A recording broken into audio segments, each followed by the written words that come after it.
Karen Lynn and Jerome Joseph Gentes here with the Alliance of Desert Theaters. Welcome to you both. Nice to have you. Thank you for having us. And we were talking before the interview got rolling here about the necessity for theaters across the valley to pull together to form this alliance, because you have faced a lot of challenges, not just COVID challenges, but laws impacting how you pay employees and volunteers. And so there are a lot of challenges theaters are going through. You guys have pulled together to kind of push back against this. We have. It all started at the probably 4 or 5 months into the pandemic. Ron Salona and David Cohen from CV Rep reached out to all of the theaters in the desert. Jerome was not here at that point, but he's since joined us. He's been a wonderful asset. The main concern was, here's our pandemic. No one's coming to the theater. How on earth are we going to survive? Right. How do you get through a pandemic when you can't do performances? It was really, really hard. And I'm sure, like many other businesses have that same effect, but theaters were different because if you're very small, you didn't have employees, we didn't qualify for what's the PP? Right. We didn't qualify for that. Some of them do, some of them don't.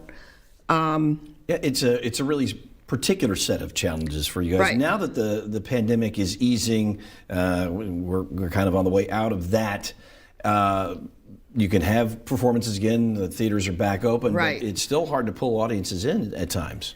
It is, and we find that, for example, CV Rep is an equity house, and equity has its own rules and restrictions for that, whereas other spaces that may not. So it's good for us as a group across the valley to communicate and talk about solutioning for that, how we can do that, finding issues like volunteerism, how we address our volunteer rosters and things like that. Plus our audiences, who are the most important part of what we do this for.